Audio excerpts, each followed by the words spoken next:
right now in America, we have more private equity firms than we have McDonald's. That should terrify everyone. What? Okay. It is now the investment firm for the Ivy League Nepo babies of choice, right? And they have a 31 to 39,000 company backlog they cannot sell because they've stacked them all with too much debt. They're no longer worth what they're claiming they're worth, and they have to close out their funds. For anyone that doesn't understand how a private equity fund works, the private equity firm takes no liability. They create a fund that has some investors. They borrow the money from other people. They don't use their own money or very little of their own money. They borrow the money from pensions and banks and other investment mechanisms, a lot of public pensions especially. And then they go and they buy things with that and debt. They stack the debt on top of the company, and the company that they are buying owes the debt back. It's the equivalent of me buying a car and saying, I get to have the car. I get the benefits of the car. I get my credit report better for having the car, but the car owes the payments, and the car needs to go figure out how to pay for itself. And while the car is paying for itself, I'm going to sell its parking space. I'm going to lease out its tires to someone else. I'm going to sell back its contract for its permanent like maintenance package, and I'm going to dividend all that money to myself, and somehow the car still has to pay for itself, and then I'm going to borrow more money and the car is going to owe that too. That's quite literally how it works. Well, in the past, over the last 2 years, as interest rates went up, all of the debt they stacked on top of these companies got very unsustainable, and that debt is adjustable rate debt. So they're paying, in many cases, between 14 and 18%. And if they're distressed asset acquisitions, 21% interest on these billions of dollars. Wow. Okay.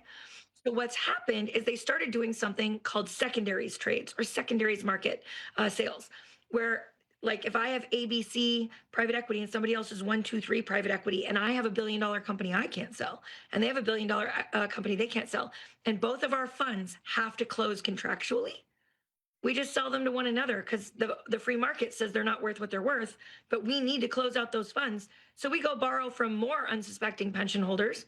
We sell them to one another for the fake valuation we gave each other, and we use that money to pay out our investors from the first fund.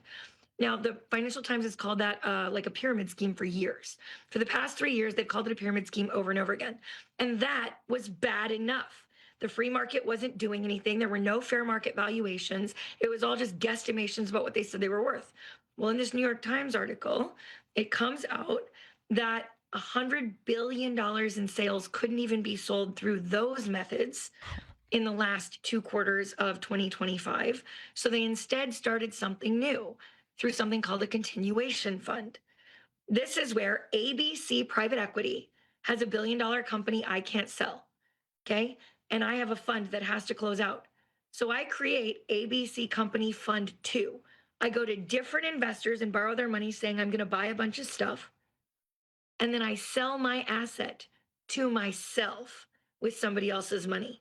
And then I use that money to pay out the investors from the first fund. It's a Ponzi scheme. It's the purest explanation of a Ponzi scheme.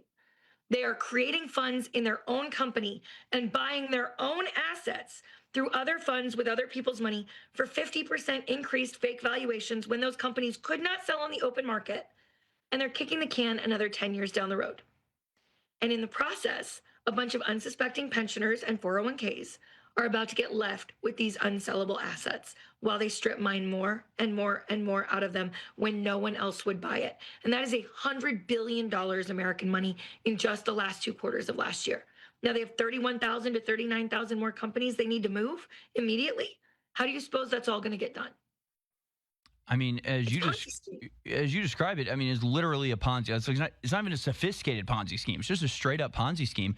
And so I guess what's happening is that the Ponzi schemes always come to an end, right? You always run out of other people's money eventually. And that is seeming like it's right around the corner. So private equity in a panic is looking around and going, let's open up the pension funds and just get that cash. So instead of correcting their behavior or, suffering the consequences of this shell game they're playing, they are expecting us, well, we are bailing them out.